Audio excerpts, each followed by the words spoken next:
Hello மக்களே, நாங்கள் first ஹனு பாப்பாவை மெட்ரோ ட்ரெயினில் கூட்டிகிட்டு போகிறதுக்காக எஸ்கலேட்டரில் வந்திருக்கோம்.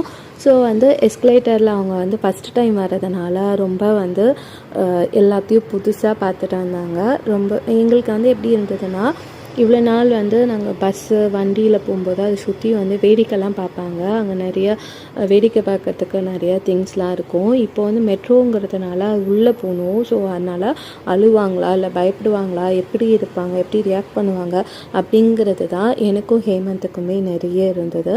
ஸோ நாங்கள் அதனால் என்ன பண்ணோன்னா வெயிட் பண்ணிகிட்டு இருந்தோம். ஸோ எப்படி ரியாக்ட் பண்ணுறா அப்படின்னு சொல்லிட்டு. ஸோ அதோட நாங்களும் எக்ஸைட்மெண்ட்டாக இருக்கும்போதே பார்த்திங்கன்னா மெட்ரோ வந்துடுச்சு. ஸோ மெட்ரோ வரதையுமே ஒரு மாதிரி புது விதமாக பார்த்துட்ருந்தாங்க. என்னது இது அப்படிங்கிற மாதிரி பார்த்துட்ருந்தாங்க. ஸோ அதோட நாங்கள் மெட்ரோக்குள்ளே உள்ளே என்ட்ரு ஆக போகிறோம்.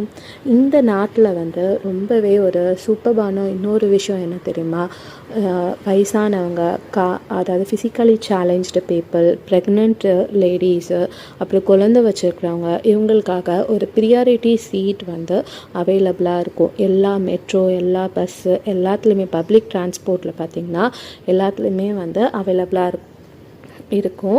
நம்ம நிற்கணும் அப்படின்னு அவசியம் இல்லை. யாராவது அங்கே உட்காந்துருந்தாங்கன்னா அவங்க எந்திரிச்சிடுவாங்க. அதாவது நம்மளை விட ரொம்ப முடியாதவங்களுக்கு நம்மளும் சீட்டு கொடுக்கலாம். ஸோ அதோட ஜாலியாக எக்ஸைட்மெண்ட்டாக பாப்பாவும் எல்லாத்தையும் அப்படியே புதுசாக பார்த்துட்டு இருந்தாங்க. அங்கே நிறைய கூட்டமாக இருந்தது நாங்கள் போன டைமில் மெட்ரோ. ஸோ அது எல்லாமே பார்த்துட்டு ஒரு மாதிரி ஜாலியாக அவங்களும் சிரிக்க ஆரம்பிச்சிட்டாங்க. ஸோ ஓகே, பை பாய், அடுத்த வீடியோவில் பார்க்கலாம்.